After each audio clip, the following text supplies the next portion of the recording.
It's a 1-2 punch on our debt and deficit, and it's going out of control, and folks need to do something about it immediately. Democrats and Republicans, everybody. This is not a party issue. This is an American issue. Mr. Massell. Thanks. That was a very good question and a very difficult question to answer.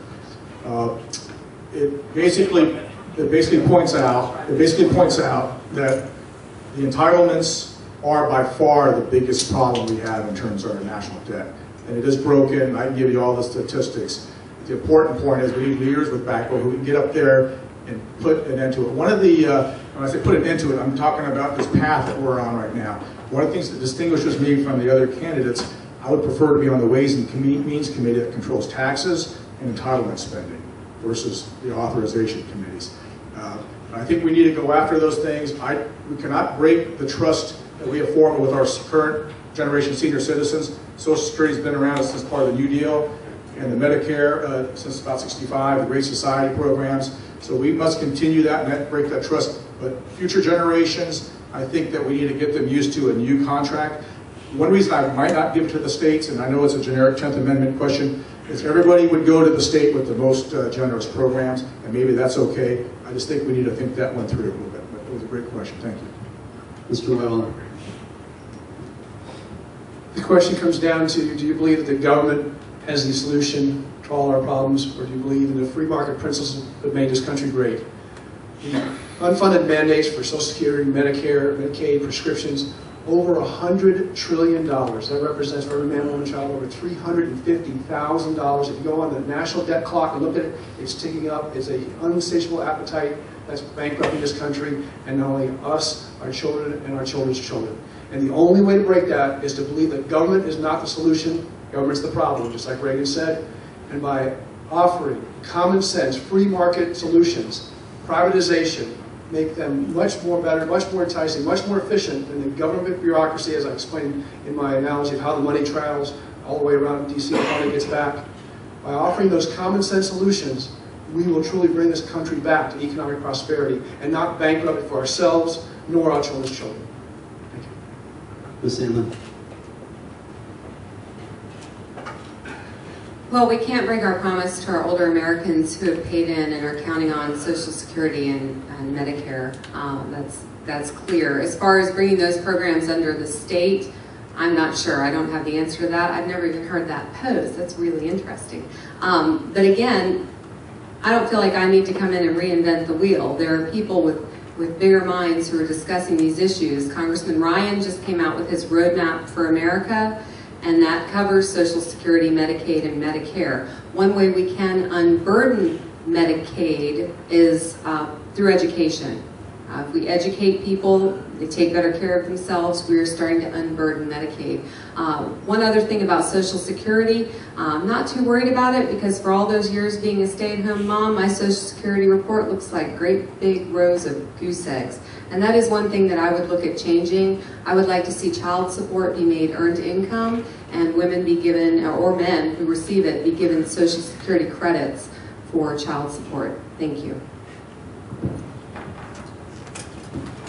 I agree with Jessica on the 1A. We dare not tell Americans that paid into the Social Security system for their adult lives that it's not there for them.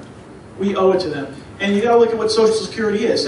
You don't know how to save your money yourself, so we'll save it for you and we'll make sure it's there. Well, the federal government is not doing a good job of making sure it's there. I think we can get rid of Social Security. We probably could, but if we got rid of Social Security, Congress and the Senate and our president can't look out that far. It would take us 40 years to phase out Social Security. We would have to phase it out with people that didn't pay into it. The other element of this question, the deficit. This could be why I'm running. The deficit can destroy our country. Two big things: expanding government and expanding its approach in our lives. We need to get that deficit clock spinning in the other direction. And you know what? It's gonna have to spin that way for years. It took us decades to get here. We got to start digging our way out of this hole because we will destroy the country if we let this continue. Thank you. Thank you. We're going to enter the next round of questions, and we're going to start off with the Norfolk Republican Party. I'm just going to turn it over to Pam Brown, and she's going to identify the person. Greetings, everybody. It's good to see everybody out here tonight. I'd like to introduce Keith Reynolds. He's a webmaster of the NorfolkGOP.com, I'd like to mention. So I'm going to allow him to ask the question he would like to ask. All right. Here you go.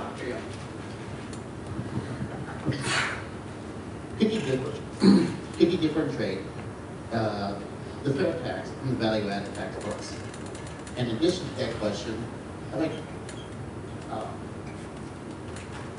could you explain, if the fair tax were enacted, how it would bring jobs back to America?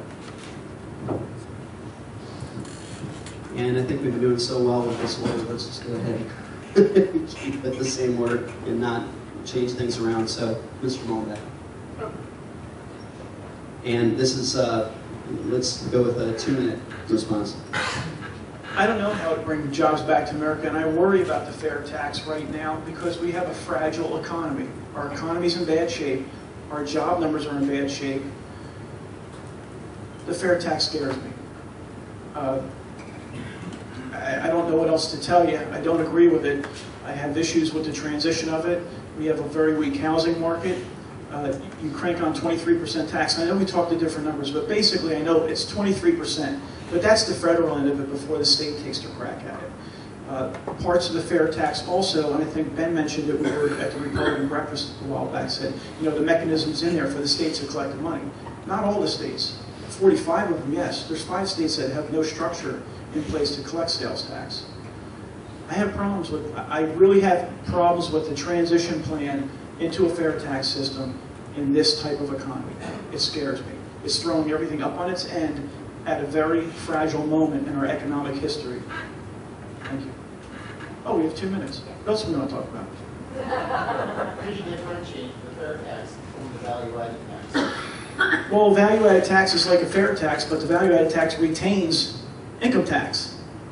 And that's part of what I said about a transition plan. You can't do away with the 16th Amendment when you kick off a fair tax because it has the IRS kicking and breathing for 2 more years to phase out. And my worst fear is that it doesn't phase out. We have something like we have at the state level. We do our federal return, we do our state return, and we pay sales tax. And that's exactly what this administration wants. I'm not going to give them that opportunity. Thank you. Mr. Taylor.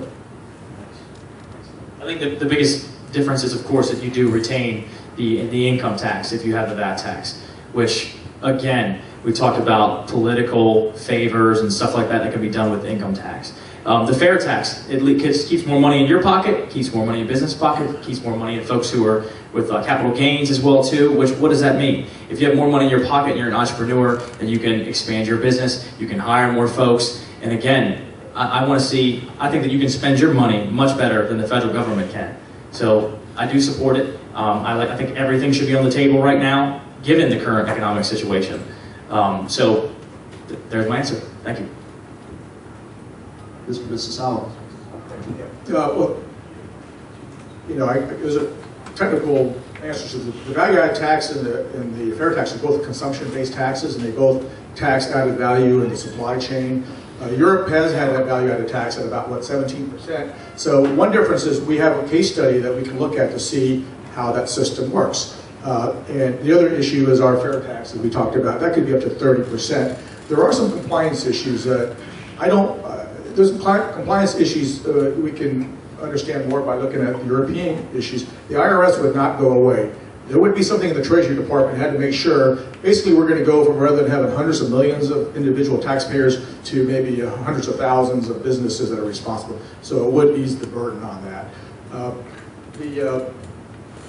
We do have problems with the tax code, and we've already mentioned that we do need to transition. The United States has the second highest corporate tax rate in the world behind Japan. And so I think the immediate thing we can do is hold the line on marginal individual and corporate tax rates and try to lower them. I do believe in supply side economics. I do believe in the Laffer curve. The main issue is, if you lower it too much, you're going to start decreasing your revenues. Like I said, I like the fair tax, and we just have some political issues, and that's why I posed the question to you. Are you all ready to have lower salaries and to have a higher sales tax? How would it bring jobs? I kind of touched on that earlier. It would force more money into investment. There would be a lag time of years, but with that